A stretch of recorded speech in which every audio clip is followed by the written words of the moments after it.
Hai hai, Assalamualaikum semuanya. Apa kabar? Semoga baik-baik aja ya di rumah.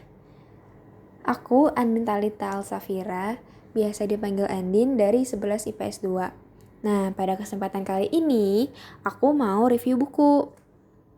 Buku ini tuh berbeda sama buku lainnya. Tahu nggak kenapa? Karena buku ini tuh buku sejarah yang menceritakan tentang abad pertengahan. Wah, didengarnya aja udah abad pertengahan gitu kan. Pasti ceritain kaisar-kaisar nih. Tapi pasti dari kalian juga ada yang kayak nggak suka sama sejarah. Aduh, apaan sih sejarah gitu kan. Nah, buat kalian yang kayak gitu, atau buat kalian yang kurang suka sama sejarah, jangan minder dulu, jangan jangan skip, pokoknya jangan overthinking dulu semuanya, pokoknya jangan. Karena 10 menit ke depan, aku bakal nemenin kalian untuk menelusuri abad pertengahan ini. Aku bakal review secara lengkap dan aku juga akan menceritakan beberapa kejadian yang terjadi di buku ini. Oke, daripada lama-lama, mending kita langsung cus aja yuk ke bukunya.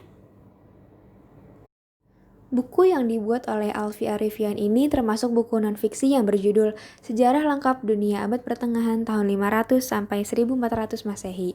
Buku ini diterbitkan oleh penerbit Sociality pertama kali pada Januari 2020. Wah, ini mah masih baru banget kan?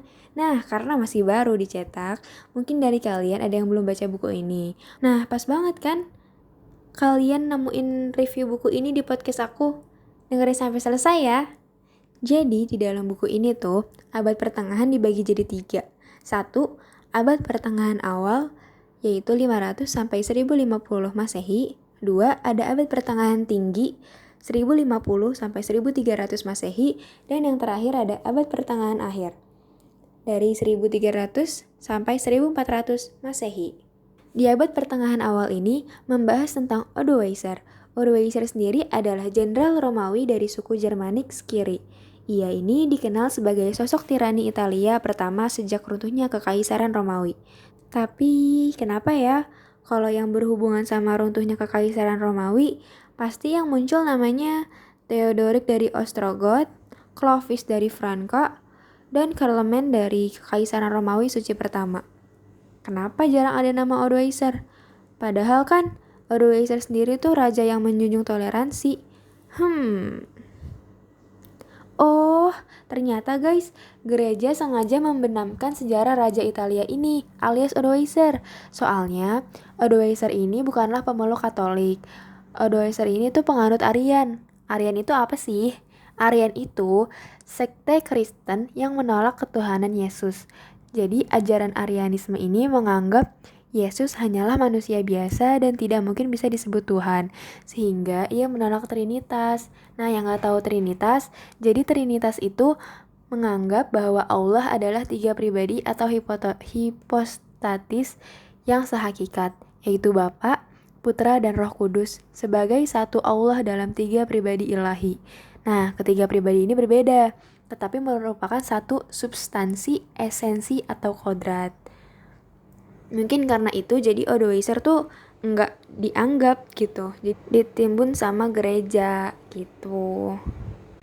Banyak sekali kronologi pada abad pertengahan awal ini, dimulai pada saat 496 Masehi, yaitu Clovis mengadopsi Katolik Roma, lalu Boethius menulis The Consolation of Philosophy pada 523 Masehi, sampai Carloman menjadi raja di Franka pada 768 Masehi, dan sempat menundukkan Saxon pada 799 Masehi.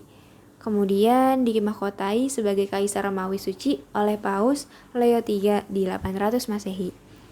Hingga beliau wafat pada 814 Masehi, sampai tiba pada puncak serangan bangsa Viking, yaitu pada 840 Masehi, dan yang terakhir 890 Masehi.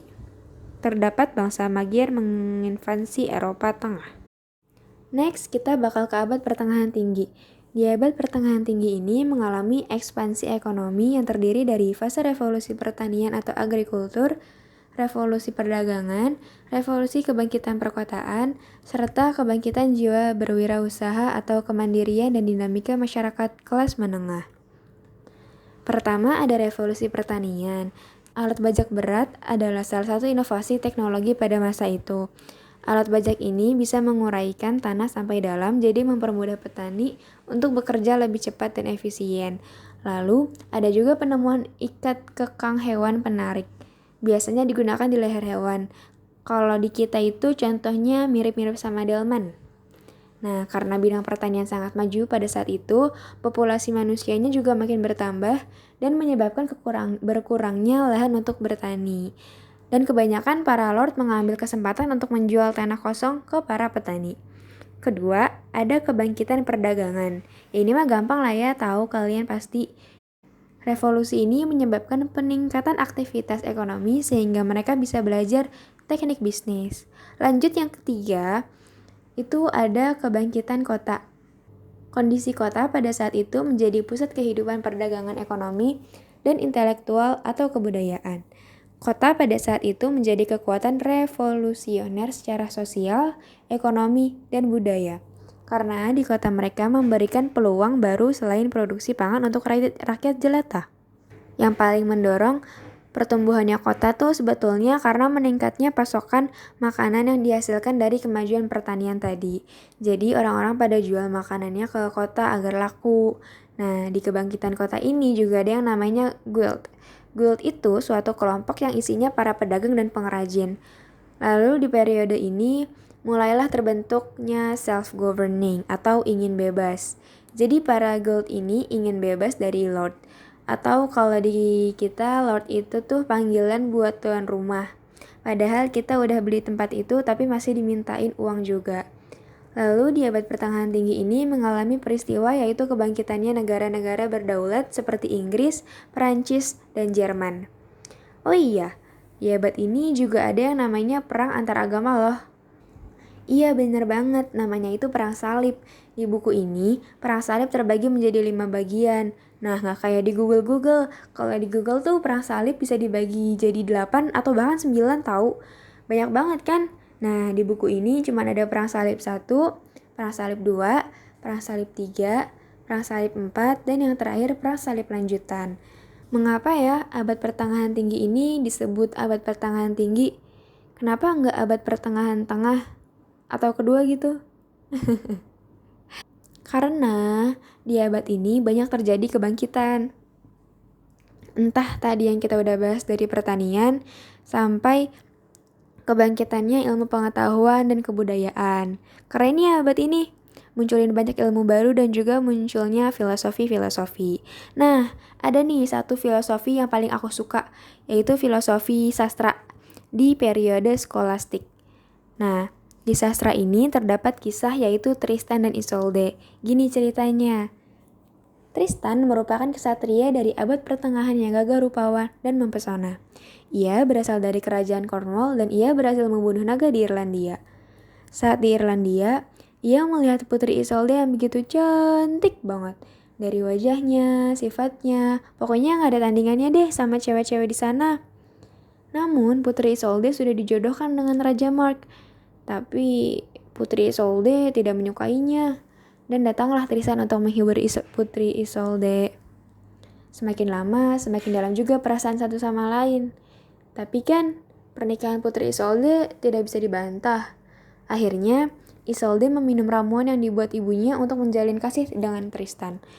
Pernikahan Putri Isolde pun tetap dilangsungkan, namun Tristan dan Isolde diam-diam tetap menjalin hubungan di belakang Raja Mark. Makin lama, hubungan Tristan dan Isolde pun tercium oleh Raja Mark, dan Putri Isolde akhirnya ketahuan selingkuh dari Raja Mark. Kemudian, Raja Mark menghukum Tristan karena telah mengkhianatinya. Tadinya sih Tristan mau diputuskan untuk dihukum mati, namun karena Raja Mark melihat air mata Putri Isolde begitu deras, akhirnya Tristan dihukum untuk meninggalkan Cornwall. Walaupun hubungan mereka kandas, tapi rasa cinta satu sama lain tidak pernah pudar. Dan Tristan pergi ke Britania untuk melanjutkan hidupnya. Tak lama, suatu keajaiban muncul, yaitu ada seorang perempuan yang benar-benar mirip banget sama Putri Isolde dari Cornwall. Bahkan, namanya pun Putri Isolde juga. Karena merasa kehilangan harapan untuk menjalin asrama dengan Isolde Cornwall, Tristan memutuskan untuk menikahi Isolde Brittany.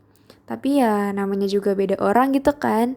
Bukannya senang, Tristan malah tambah murung. bahkan sampai sakit. Sakitnya Tristan hanya bisa disembuhkan oleh ramuan yang dibuat oleh Isolde dari Cornwall. Akhirnya Tristan mengirim surat ke Isolde Cornwall untuk datang mengobatinya dengan memberikan sinyal jika ingin datang, maka naikkan layar putih, jika tidak datang, maka naikkan layar hitam. Karena Isolde Brittany cemburu dan tidak ingin Isolde Cornwall datang, Isolde Brittany memberitahu Tristan bahwa Isolde Cornwall tidak akan menemuinya dengan memberitahu layar apa yang dinaikkan. Padahal kan Isolde Cornwall menaikkan layar putih, yang artinya akan datang dan ingin merawat Tristan. Namun, karena kecerobohan Isolde Brittany menyebabkan penyakit Tristan makin parah, dan akhirnya Tristan meninggal sebelum Isolde Cornwall datang. Melihat Tristan sudah meninggal, Putri Isolde dari Cornwall akhirnya bunuh diri karena merasakan sedih yang begitu dalam. Seru banget kan, ya Allah. Legenda zaman dulu tuh kayak hampir relate sama kita. Oh my god. Tapi nggak sampai bunuh diri juga sih. Jangan ya teman-teman. Kita memasuki abad pertengahan akhir nih, yaitu krisis dan transisi menuju Renaissance. Jadi teman-teman, krisis pada zaman ini ada pada di masa Eropa yang dimana mengalami kekrisisan ekonomi. Lalu muncullah wabah hitam dan masih banyak lagi. Kalian harus tahu, di buku ini walaupun tebal, buku ini juga ada gambarnya loh. Jadi lebih bisa membayangkan di mana lokasi yang terjadi dan apa yang terjadi pada saat itu. Terus, di buku ini juga ada beberapa profil yang melengkapi cerita. Contohnya, profil Santo Bonifacius. Terus ada profil Salahuddin Yusuf Al-Ayyubi dan profilnya Ksatria Bait atau Knight of Templar. Nah, nggak lupa nih, ada juga profil Moses Maimonides. Gimana bacanya guys? Aku nggak tahu. Profil Moses Maimonides yang dikenal sebagai orang paling bijak pada zamannya. Nah, dengan jumlah halaman yang cukup tebal, yaitu 425 halaman, membuat aku sempat berhenti untuk membacanya. Yap, karena bosan. Tapi, bahasa yang cukup berat membuat aku berpikir dua kali.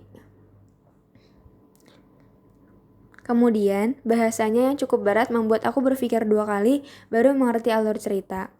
Overall, buku ini menarik dan salah satunya buku yang harus wajib kalian baca. Nah, nggak lupa nih, setelah aku membaca buku ini, pengetahuanku tentang abad pertengahan jadi bertambah. Yaitu Contohnya, panggilan-panggilan pada abad pertengahan seperti Lord, yaitu tuan rumah, dan Lady, istri tuan rumah. Lucu aja gitu. Terus, secara materi, ya, ini kan hanya dapat didapatkan di buku ini ya. Jadi kalau kalian ke buku lain, udah pasti ceritanya beda, walaupun mirip-mirip. Nah, mungkin segitu aja nih dari aku. Semoga kalian puas dengan review ini. Saya pamit undur diri. Wassalamualaikum warahmatullahi wabarakatuh. Have a nice day all. Bye.